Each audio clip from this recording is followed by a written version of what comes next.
मित्रों, क्या आपके मन में भी कभी यह प्रश्न आया है कि एक ही समय और नक्षत्र में जन्म लेने वाले लोगों का भाग्य अलग अलग क्यों होता है? कोई सुख भरा जीवन जीता है तो कोई दुख भरा। तो चलिए आज एक कथा के माध्यम से यही बताने का प्रयास करते हैं।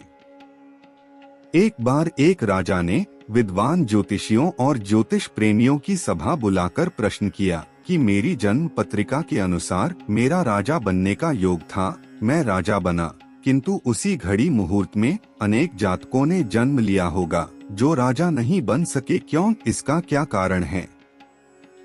राजा के इस प्रश्न से सब निरुत्तर हो गए। क्या जवाब दें कि एक ही घड़ी मुहूर्त में जन्म लेने पर भी सबके भाग्य अलग अलग क्यों हैं?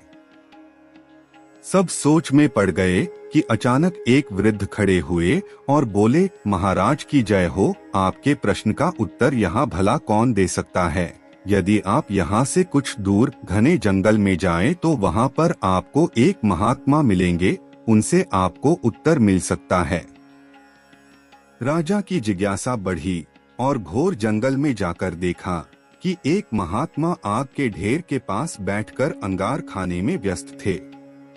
सहमे हुए राजा ने महात्मा से जैसे ही प्रश्न पूछा, महात्मा ने क्रोधित होकर कहा, तेरे प्रश्न का उत्तर देने के लिए मेरे पास समय नहीं है, मैं भूख से पीड़ित हूँ। तेरे प्रश्न का उत्तर यहाँ से कुछ आगे पहाड़ियों के बीच एक और महात्मा हैं, वे दे सकते हैं। राजा की जिज्ञासा और बढ़ गई। पुनः अंधकार और पहाड़ी मार्ग पार कर बड़ी कठिनाइयों से राजा दूसरे महात्मा के पास पहुंचा, किंतु यह क्या? महात्मा को देखकर राजा हक्का बक्का रह गया। दृश्य ही कुछ ऐसा था। वे महात्मा अपना ही मांस चिमटे से नोच नोच कर खा रहे थे। राजा के प्रश्न पूछते ही महात्मा ने भी डांटते हुए कहा, मैं भूख से बेचैन हूँ, मेरे पास इतना समय नहीं है। आगे जाओ, पहाड़ियों के उस पार एक आदिवासी गांव में एक बालक जन्म लेने वाला है जो कुछ ही देर तक जिंदा रहेगा। सूर्योदय से पूर्व वहां पहुंचो, वह बालक तेरे प्रश्न का उत्तर दे सकता है। सुनकर राजा बड़ा बेचैन हुआ। बड़ी अजब पहेली बन गया मेरा प्रश्न। उत्सुकता प्रबल थी। कुछ भी हो, यहाँ तक पहुंच चुका हूँ, वहां भी जाकर देखता हूँ क्या होता है। राजा पुनः कठिन मार्ग पार कर किसी तरह प्रातः होने तक उस गांव में पहुंचा। गांव में पता किया और उस दंपति के घर पहुंचकर सारी बात कही और शीघ्रता से बच्चा लाने को कहा। जैसे ही बच्चा हुआ, दंपति ने नाल सहित बालक राजा के सम्मुख उपस्थित किया।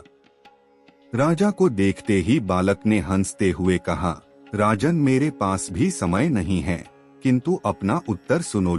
तुम, मैं और वो दोनों महात्मा पिछले जन्म में चारों भाई व राजकुमार थे। एक बार शिकार खेलते खेलते हम जंगल में भटक गए। 2 दिन भूखे प्यासे भटकते रहे।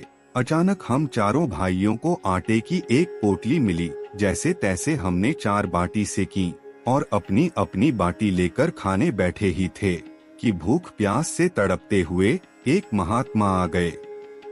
अंगार खाने वाले भैया से उन्होंने कहा, बेटा, मैं 3 दिन से भूखा हूँ, अपनी बाटी में से मुझे भी कुछ दे दो, मुझ पर दया करो, जिससे मेरा भी जीवन बच जाए। इस घोर जंगल से पार निकलने की मुझ में भी कुछ सामर्थ्य आ जाएगी।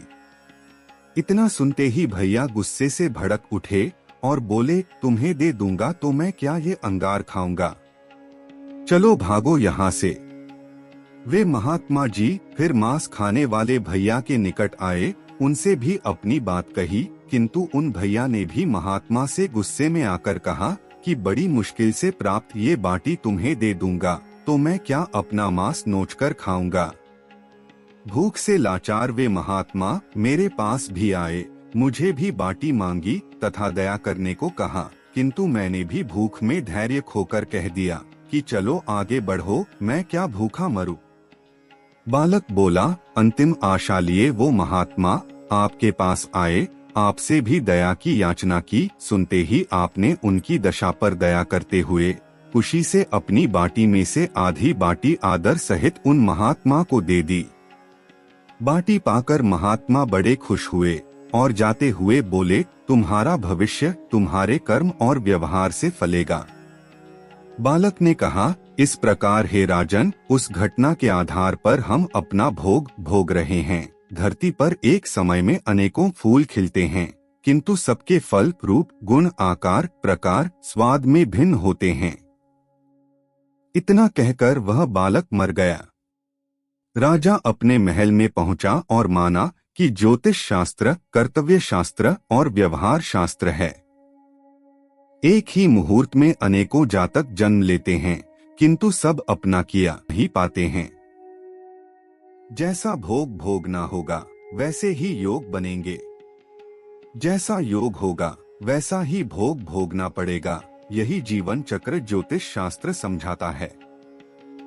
शुभ अरु अशुभ करम अनुहारी, इसु देव फलु हृदयम विचारी। करी जो करम पाप फल सोई, निगम नीति असी कह सबो कोई। अर्थात शुभ और अशुभ कर्मों के अनुसार ईश्वर हृदय में विचार कर फल देता है।